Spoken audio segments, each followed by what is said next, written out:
Welcome to the masterclass. This lesson is taught by our friend Sarah. A fun fact about Sarah is the fact that she is a twin. So let's get into the lesson. She's going to teach us how to use Zoom. Hi, I'm Sarah Campbell. I'm going to teach you today to set up an account for Zoom, to log into your account, to create a meeting, and also to attend a meeting. So the first thing that we're going to do is we're going to go to zoom.us. I'm going to share my screen. And on my screen, you will see that we are already at zoom.us. And I know that that is the address because I'm looking at the very top in the browser. This is what's called the browser. And where it says https:// it says zoom.us. So if you've made it this far, then you've taken the first step. Next, you're going to see an orange button on the top right-hand side where it says sign up. It's free. I'm going to go ahead and click that. And it's going to walk you through a couple of steps. So for verification, please confirm your date of birth. I'm going to go ahead and put my real birthday in. I'm not sure why they want that, but why not? Oops, let's go back up there. And I was born in 1979. Sometimes I sing when I'm working, so that's an extra treat just for you. All right, so once you have the 3 dates in there, the button right here will show continue. I'm going to go ahead and click on that. And it's going to ask me for an email address. For this instance, I'm going to use an email that I do not have a Zoom account linked to because I want to be able to walk through this with you. So I'm going to add sarah@woody.com. And it must be a real address or else it won't work. So you must have an email address in order to set up the Zoom account. So I'm going to go ahead and click sign up. All right, now what it says next is, it says we've sent an email to sarah@woody.com. It's asking you to click on a confirmation link in that email to begin using Zoom. The reason that they do this is to ensure that you're using your email address and that it's not somebody using your email address in an inconsistent way or in a fraudulent way to get into an account with your name. So the next thing we need to do is go to email, which I'm going to go to up here. And it's going to say Zoom in the senders field, and please activate your Zoom account.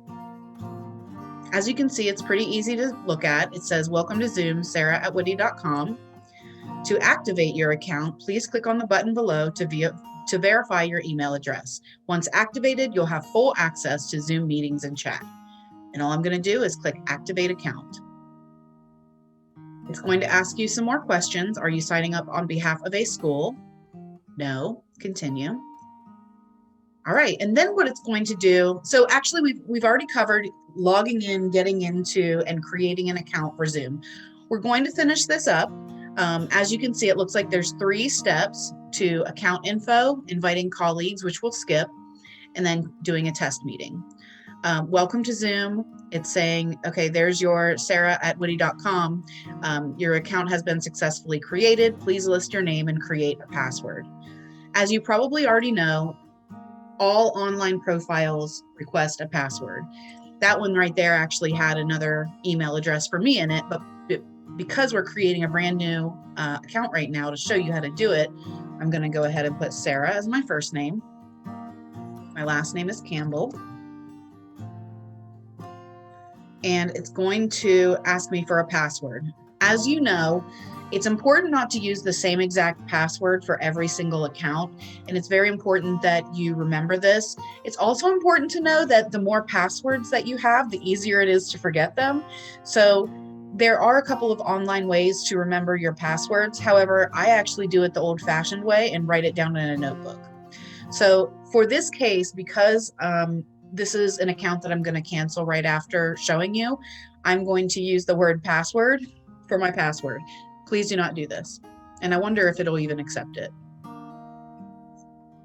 So down here, it's going to show me the password must have at least 8 characters, which it did, and have at least 1 letter, which it does, have at least one number, which it does not. So I'm going to say password 1.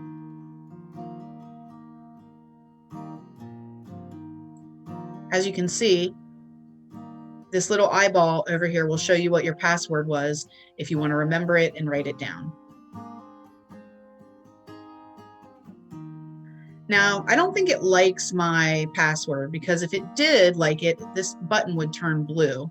So it looks like there's something that it doesn't like about the password. So I'm going to create a different password. I'm going to create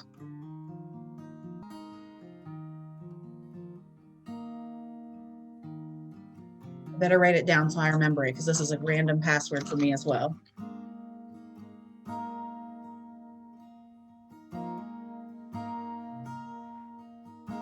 All right, let's try this one more time.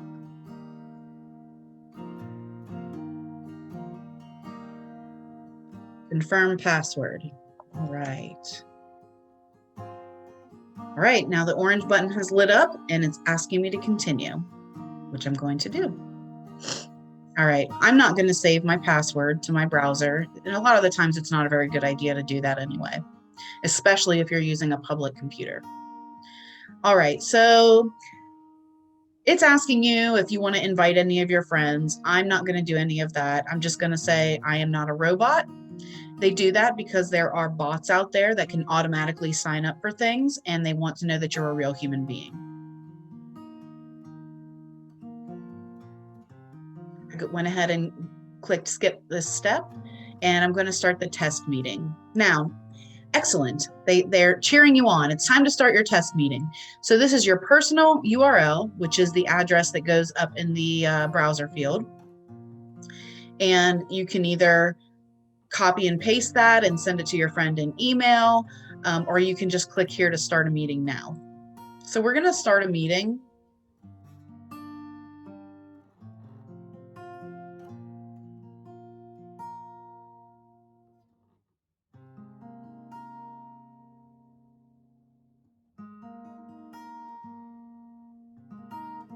Oh, you know what? Since I'm already in a Zoom meeting, it's asking me why I want to start a new Zoom meeting. So I may not be able to do that. So that's okay. I'm going to cancel it. Okay, so what we're going to do, I'm going to share my screen again. And we've already walked through creating an account and logging in. So let's schedule a meeting. So if we want to go back out to your zoom.us, you can say, let's host a meeting. And you have the choice of with video on, with video off, or screen share only. We're going to do a video on because a lot of the times it's fun to be able to see who you're talking to. And again, it's going to ask me to start a new meeting. I am not able to do that in this case. So what I'm going to do, I'm going to share a screenshot that I took earlier that looks like what it looks like when you are in a Zoom meeting. I'm looking for my screenshots. Okay, so when you are in a Zoom meeting, this is generally what your screen is going to look like. As the person attending the meeting, you're going to see a toolbar along the bottom, and it's going to have things like mute, unmute, video, stop video. It's going to show you who is in your Zoom meeting. In this case, there are 2 Sarah Campbells and Mimi Shalash are in the meeting. You can see everybody that's there. So if there's somebody that is there that you don't want there, you can ask them to leave. Although normally that will not happen unless you share a link with them. There are also options to chat with everybody in the meeting or chat with one person in your meeting. You can share screen, which I'll talk more about later. You can record your meeting, which is how I'm doing this video today. And you can actually do some fun reactions. So some of the other things that you can do are, if you do want to share your screen and you click that green button on the bottom, this is the view that you would see. Now, most times you can just go ahead and click share, which is this blue button at the bottom right-hand side of your screen, but there is something you'll want to remember. So say you're talking to your grandkids and you want to show them a video that you took of your kids playing or your grandkids playing at the park. And the most important thing is they will be able to see everything that's on your screen. But if you want them to be able to hear it, you do actually have to click this button here. Let me get my little pencil out. You'll have to click this over here, which is at the bottom left-hand side of your screen that says share computer sound. Just click that button, and then they'll be able to hear the video as well as see it. It's an important little detail that sometimes people miss. And don't worry, you're not the only one that misses it. A lot of people in corporate America actually forget about that too. Now, you might be saying, how in the world did this girl just write all over her screen? I'm going to show you that as well. Now, this is a pretty advanced step, but I'm going to show you how to do it anyway, because then you can just wow all your friends and family. So when anyone is sharing the screen, including yourself, you cannot do this if no one is sharing their screen. So if you're only looking at this view, if you can only see this, you are not able to draw on the screen with that pen like I just showed you. However, if anyone is sharing their screen, including you, if you move your cursor at the top of your screen, you should see a toolbar that looks something like you're looking at right now. This gives you the option to, again, mute and unmute yourself, start or stop a video, see who's in your Zoom meeting, share your own screen, although if someone's already sharing, you don't want to share at the same time, pause the sharing, annotate, which is what I actually was just doing, and then taking remote control. I don't think we're going to go over remote control today. That's a little bit of a complex thing, so we'll leave it at that. But if you want to draw on someone else's screen, all you have to do is click annotate, which I can't do because this is a screen share. But then you would click that. You would basically choose a color of the pen that you want to use, and then you just start drawing. Usually you're not going to just scribble on the screen. You're going to use it to like point something out, maybe do an arrow, maybe do a circle. And then as well as that option, once you have that toolbar out to use that pen, you'll also see a trash can and you have the option to clear out all of the drawings like I just did. Okay. Now what I'm going to do is explain how you would join a meeting. Now, generally, unless it's a meeting you're starting yourself, someone's going to invite you to a meeting. Now, to invite you to a meeting, they have to do what I did earlier, which I'll just go over again really quickly. You would have to go to the Zoom account. Go to the zoom.us. And this is assuming that I am logged in as sarah@witty.com, which I just created. And then you would go to host a meeting. Okay, now I can't show you how to invite someone to that meeting, so we might go over that a little bit later.